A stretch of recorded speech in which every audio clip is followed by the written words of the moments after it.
이 빼앗긴들에도 봄은 오는가라는 시를 항상 이 광복이 될 때가 되면 항상 자주 생각하곤 합니다. 지금은 남의 땅 빼앗긴들에도 봄은 오는가.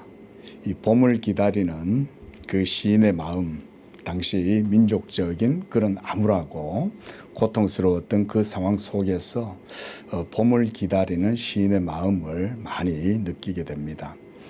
요즘은 도심지에서 사니까 봄에 대한 그런 향수라든가 이런 것들이 그렇게 많지 않은 것 같은데, 어려서 저도 시골에서 자라서 보면 처마에 고드름이 이렇게 쭉 내려 있는 것들이 아직도 기억에 선명합니다. 고드름에 이제 해가 뜨면 물이 똑똑똑똑 떨어지잖아요. 그러면 참 그 따스한 오전 햇빛이 참 따사롭게 느껴지고, 그때 생각했던 게 뭐냐면, 봄이 언제 오지? 추우니까. 그런 생각을 많이 했었습니다. 우리가 인생을 살아가다 보면 여러 가지 많은 기다림들을 우리가 겪게 되죠.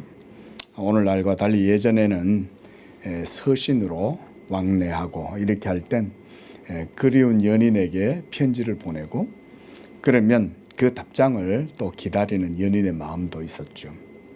또 자녀들의 입시라든가 또는 입사 이런 소식을 기다리는 부모님의 마음도 있습니다.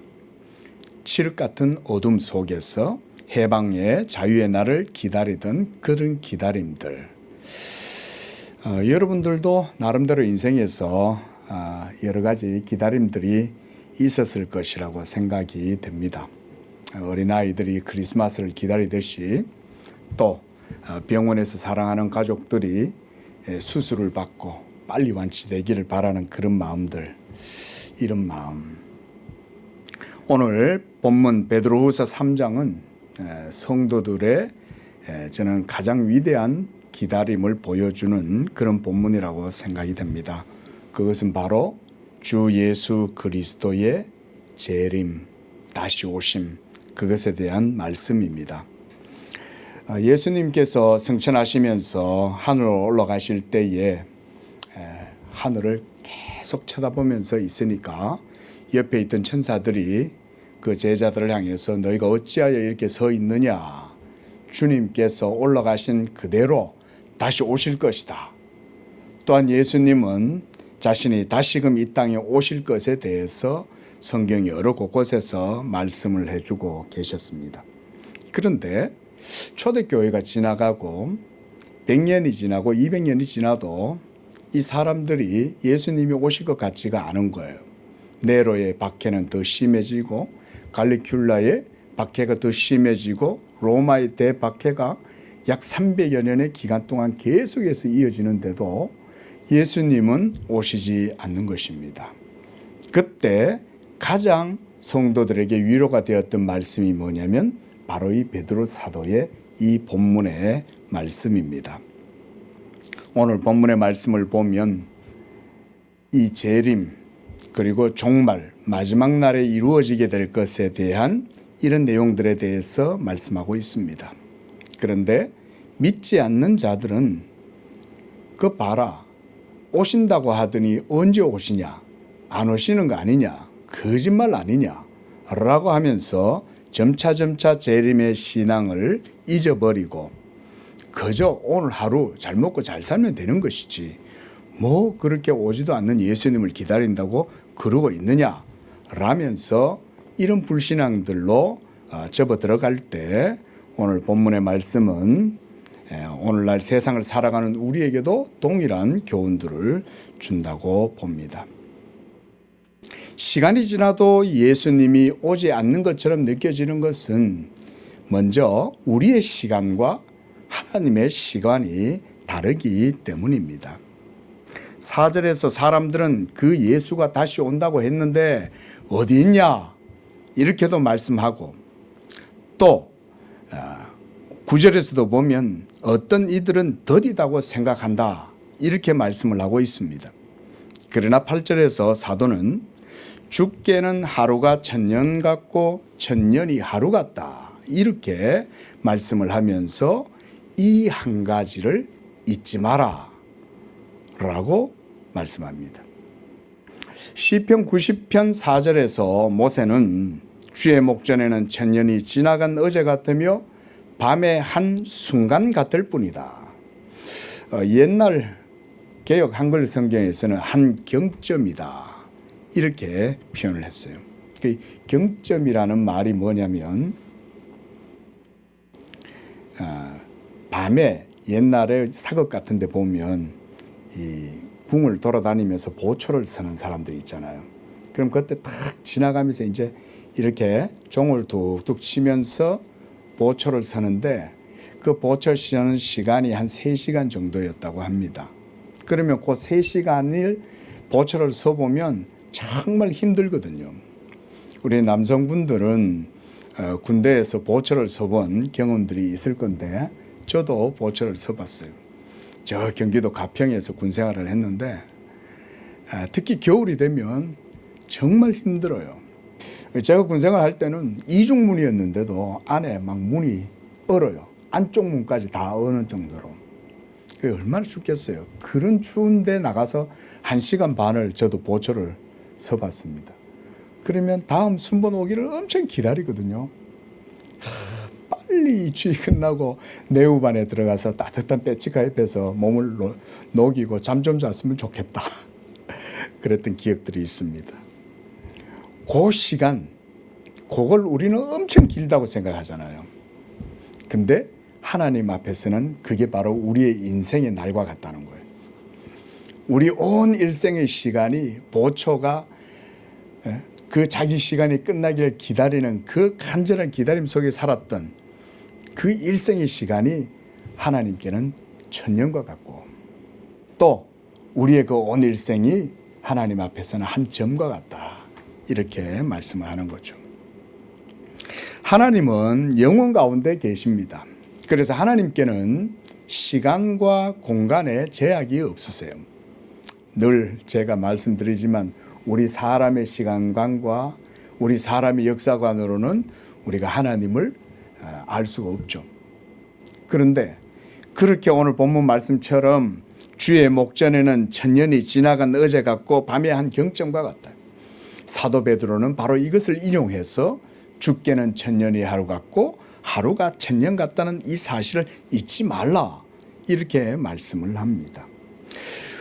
우리는 1시간 반도 초조해서 빨리 그 시간이 지났으면 하는 기다림 속에서 살아가지만 하나님의 때는 반드시 때가 되어야 이루어지는 것이 하나님의 섭리입니다.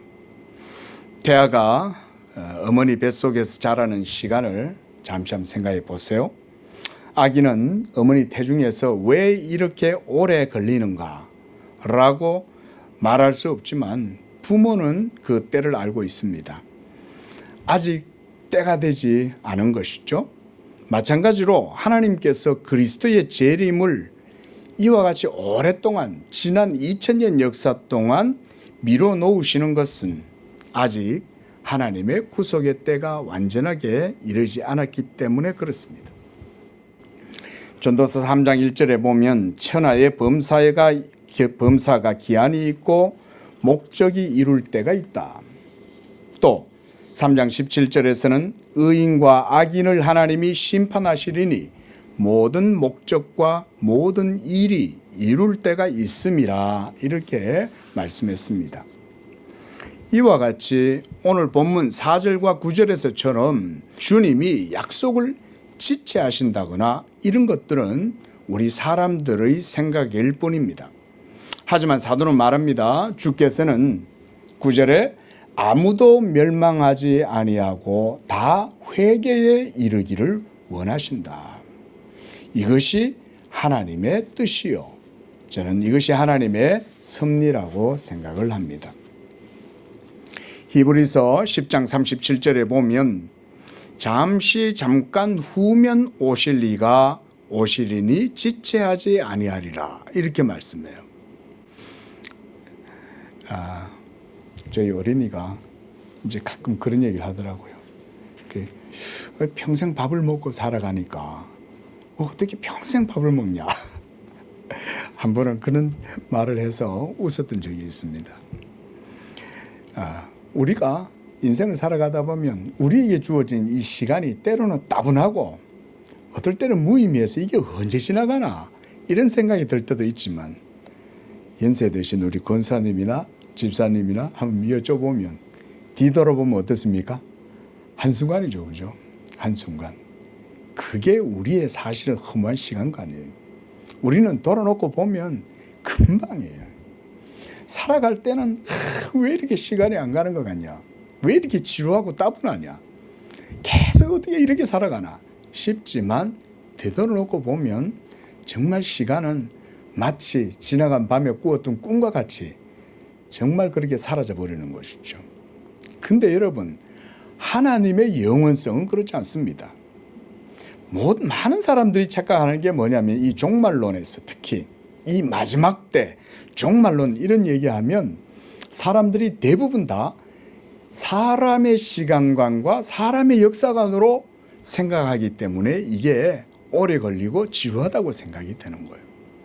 근데 여러분, 그렇지 않습니다. 저는 오늘 이 말씀을 묵상하면서 한 가지를 깨달았어요. 하나님의 영원하심은 정태적으로, 그러니까 아무것도 안 하고 꼼짝 안 하고 가만히 멈춰 계시는 게 아니라 엄청난 역동성 속에서 아주 동태적으로 움직이고 계신다. 이 말씀 속에서 그걸 깨달았어요. 그리고 도리어 우리의 시간과 역사가 하나님을 기다리고 있는 게 아니라 하나님이 우리의 시간과 공간과 역사를 주관하면서 도리어 이 역사를 이루어가고 계시는구나 믿으시기 바랍니다. 우리는 시간이 지루하고 멈춰 있는 것 같아도 실제로는 그런 게 아니라는 거예요. 실제로는 지구가 공전하고 자전하고 태양계 주위를 1년 365일 돌면서 모든 자연의 질서를 이루잖아요. 근데도 우리는 그렇게 되고 있는지 모르잖아요. 하나님께서 시간과 역사를 도리어 창조하고 계시고 새로운 일들을 이루어가고 계신다. 그래서 저는 오늘 여러분께 이런 질문을 하나 생각을 해봤습니다. 하나님은 지금 무엇을 하고 계실까요? 우리도 이 한 주간 열심히 사셨습니다. 그렇죠? 다들. 근데 여러분도 열심히 살아가실 때 하나님은 무엇을 하셨을까요? 우리는 하나님 언제 오시냐? 언제 이 세상이 바뀌냐? 이렇게 간절한 소망 속에 산다 할지라도 사실은 하나님은 자기의 일을 하고 계신다는 거예요. 그래서 내가 아버지께로 가면 너희를 위하여 내가 거처를 짓겠다. 예수님은 지금도 우리를 위한 거처를 지금 마련하고 계실 거예요. 그리고 그게 다 완성되면 그제야 오실 것입니다. 그래서 오늘 본문 말씀처럼 하나님이 오래 참으심은 그저 그분이 아무것도 생각 없이 그냥 계신 것이 아니라 이 세상에 택하신 자들을 불러 모으면서 하나님의 구원의 그 때가 이루어지기를 하나님께서도 그 날을 바라보고 계신다는 거예요. 초대교회 성도들은 박해 속에서 그래서 이렇게 기도했습니다. 아멘 주 예수여 어서 오시옵소서. 마라나타라고 이렇게 기도했습니다. 그리고 하나님은 그 기도보다 더 큰 그림을 준비하고 계십니다. 그것이 바로 무엇이냐면 오늘 본문에서 말씀하는 새 하늘과 새 땅입니다. 새 하늘과 새 땅. 그리고 오늘 본문 10절에서는 주의 날이 도적같이 올 것이다 이렇게 말씀하고 있습니다. 또 마태복음 24장 43절에서도 주님은 도둑이 어느 경점에 올 줄 알았더라면 너희가 깨어 있을 것이지만 도둑이 언제 올지 모르는 것처럼 인자의 임함도 그러하리라 이렇게 말씀했어요.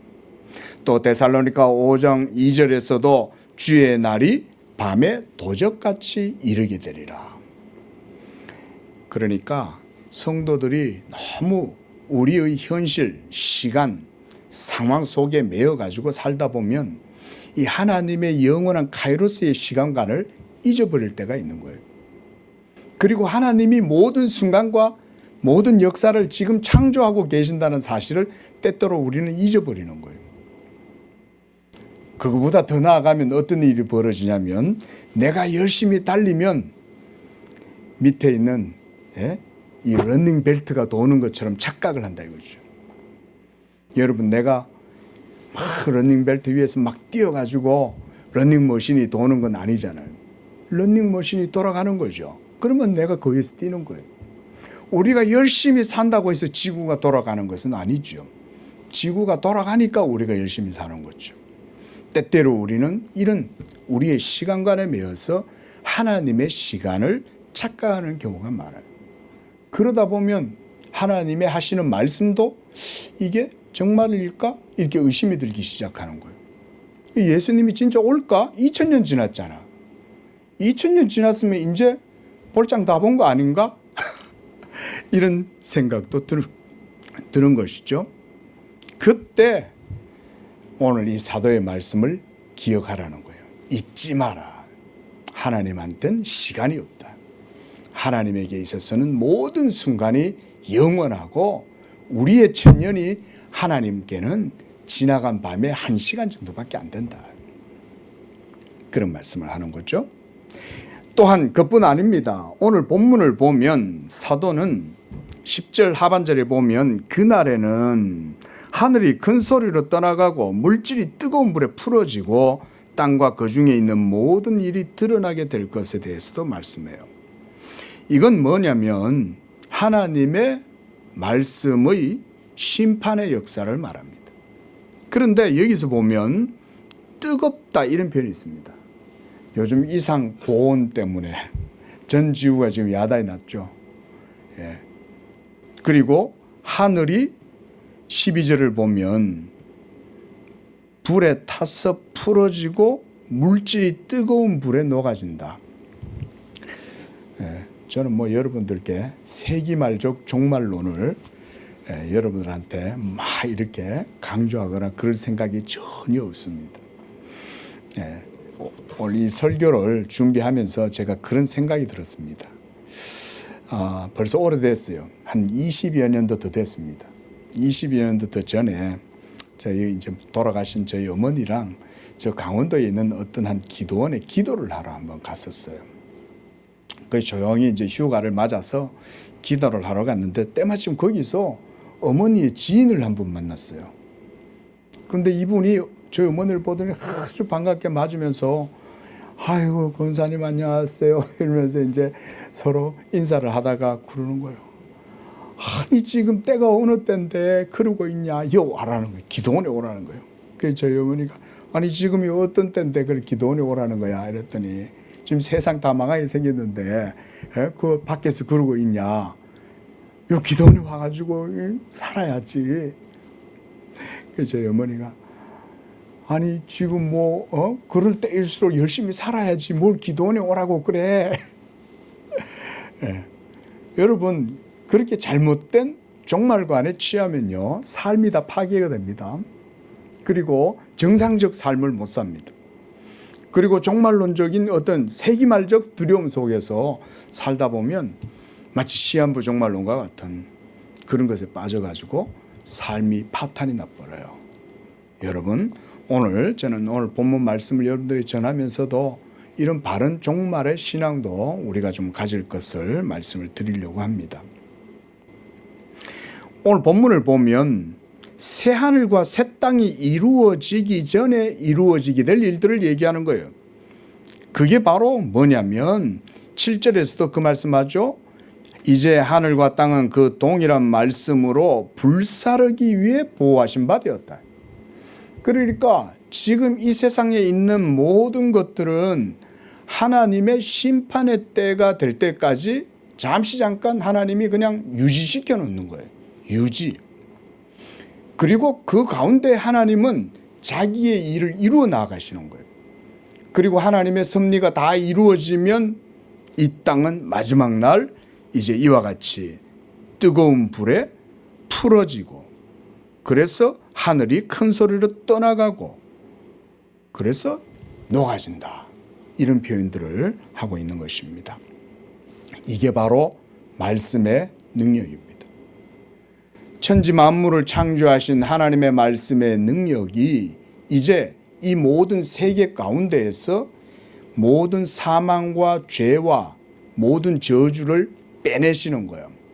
여러분, 우리가 도가니에다가 철이나 금속이나 금을 집어넣어 가지고 정연하잖아요. 그럼 뜨거운 불로 1000도씩은 넘는 걸로 확 데우면 거기에서 이물질이 제거되죠. 하나님께서 자기의 말씀의 능력으로 온 세계 가운데 이와 같이 역사하시는 거예요.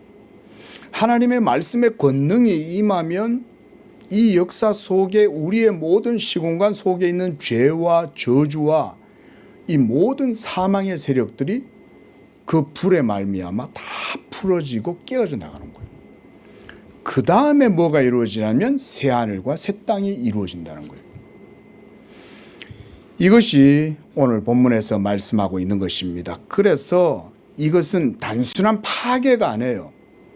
하나님이 심판하신 다음 새로운 창조로의 전환을 보여준 겁니다. 새 창조의 전환. 이것이 오늘 본문의 말씀이에요.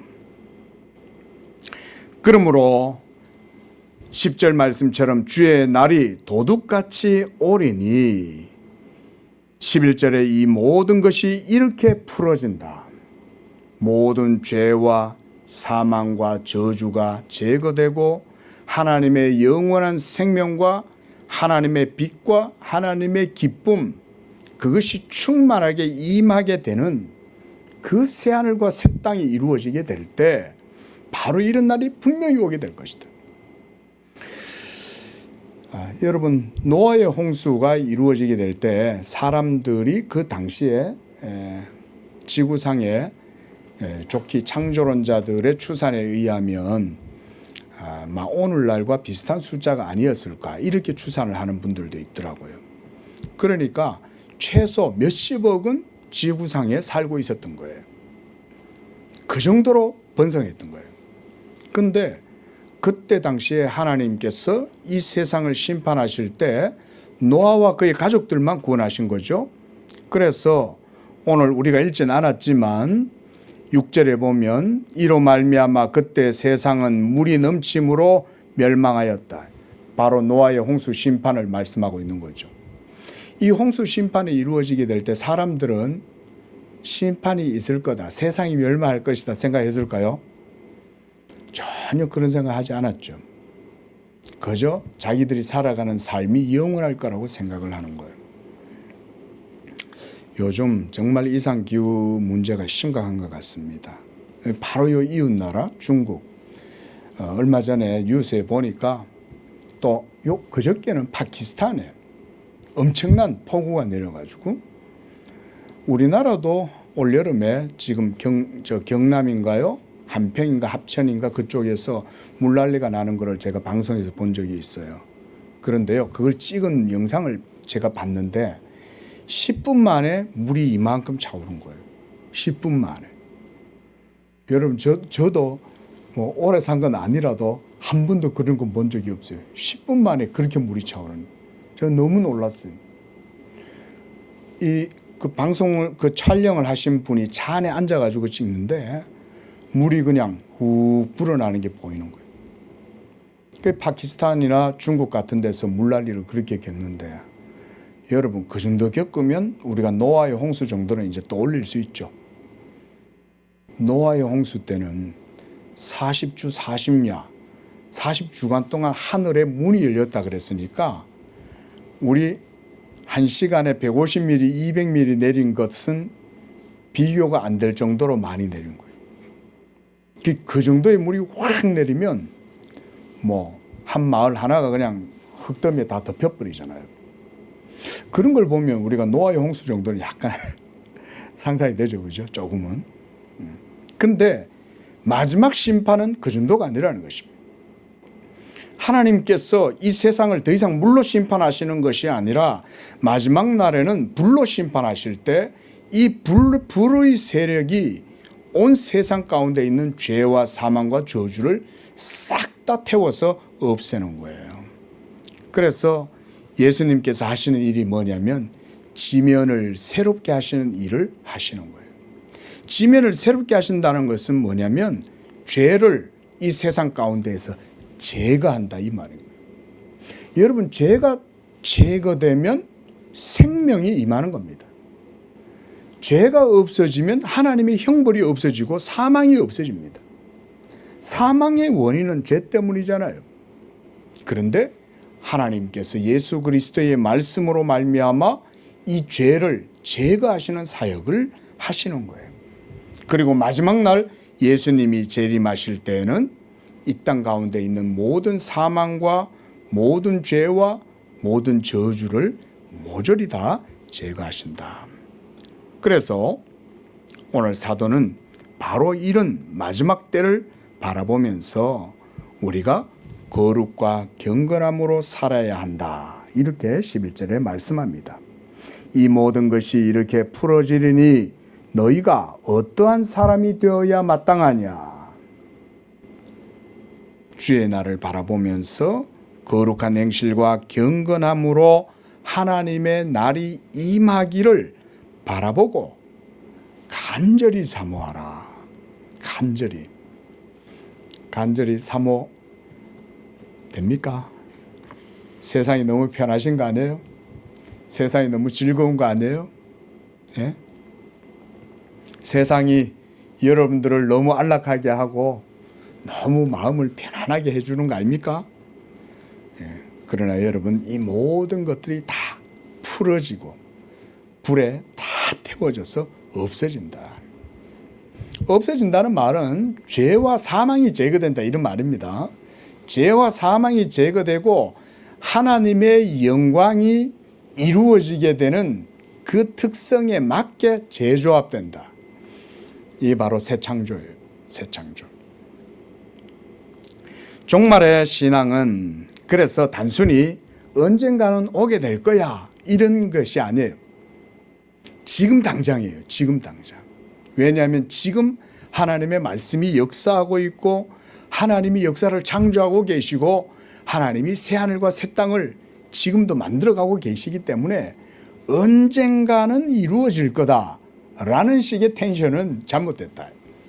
그게 아니라 지금 내가 하나님의 그 종말론적 사건 가운데 믿음으로 참여한다. 그래서 내가 새로운 피조물로 드러난다. 이런 의미로 우리가 생각을 해야 됩니다. 그래서 14절 하반절에 보면 주 앞에서 점도 없고 흠도 없이 평강 가운데 나타나기를 힘쓰라. 이 말씀과 간절히 사모하라 라는 말씀은 같은 말씀이에요. 여러분이 간절히 사모할 때 여러분도 마지막 날 다 그 앞에 드러나게 되는 것입니다. 이제 사도는 13절에서 말씀합니다. 우리의 소망은 단순히 이 세상에서 끝나는 것이 아니라 우리는 그의 약속대로 의가 있는 곳인 새하늘과 새 땅을 바라보는 것이다 라고 말씀합니다. 지금 이 땅에 있는 것들을 바라보고 사모하고 그렇게 살아가는 것이 아니라 하나님이 이루실 새하늘과 새 땅을 바라보라는 거예요. 그렇다고 해서 부동산 투자하지 마라 이런 말 아닙니다. 여러분, 말씀드렸듯이 성경적인 바른 종말관 신앙은 이 땅에서 살아가는 삶을 내버려 두고 사과나무를 심지 마라 이런 말이 아닙니다. 그 새하늘과 새 땅을 바라보고 살아가되 이 땅에서 열심히 도리어 삶을 살아가면서 우리가 그런 말이 있잖아요. 내일 종말이 올지라도 나는 오늘 사과나무를 심겠다. 사과나무를 심으면 내일 사과를 딸 수는 없잖아요. 요즘은 사과를 심어도 한 3년이 돼야 딴다고 합니다. 그러니까 이 땅에서 살아가되 종말론적 신앙을 가지고 살면서 주어진 삶 가운데 최선을 다하면서 살아가는 거예요. 그 삶을 오늘 11절에서는 경건함과 거룩함, 성결함으로 살아가라는 것입니다. 14절에서도 점도 없고 흠도 없이 평강 가운데 나타나기를 힘쓰면서 살아가라 이렇게 말씀을 하고 있습니다. 성경은 이 마지막 날을 그래서 만물의 재창조다 이렇게 말씀해요. 우리 성경 한번 찾아보겠습니다. 요한계시록 21장 5절 말씀입니다. 요한계시록 21장 5절 말씀 우리 한 목소리로 읽어보겠습니다. 보좌에 앉으신 이가 이르시되 보라 내가 만물을 새롭게 하노라 하시고 또 이르시되 이 말은 신실하고 참되니 기록하라 하셨다. 만물을 새롭게 하시는 하나님. 만물이 새롭게 될 때는요, 죄와 저주와 사망의 형벌이 완전히 사라져요. 지금 이 세상에 있는 모든 것들은 다 사망 가운데로 가잖아요. 우리가 엔트로피, 과학자들은 그런 말도 하잖아요. 막 이렇게 살고 충만한 것 같아도 언젠가는 늙고 쇠하여 가다가 결국은 다시 흙으로 돌아가죠. 그런데 그런 것들이 없어지고 영원히 지속 가능한 영생이 이루어지게 되는 바로 그런 상태, 바로 그 상태가 하나님의 말씀의 생명이 충만하게 이루어지는 때입니다. 그것이 바로 그리스도의 말씀으로 말미암아 이루어지게 되는 겁니다. 여러분, 생명이 임하면 또 그 생명이 충만하게 임하면 이 세상에 있는 죄와 이 세상에 있는 저주와 사망과 또 모든 불의하고 불법한 세력들, 사탄의 세력들, 이건 어떻게 돼요? 이거 다 하나님이 처리해야죠. 그 처리하시는 과정들이 오늘 사도가 말씀하는 이런 과정입니다.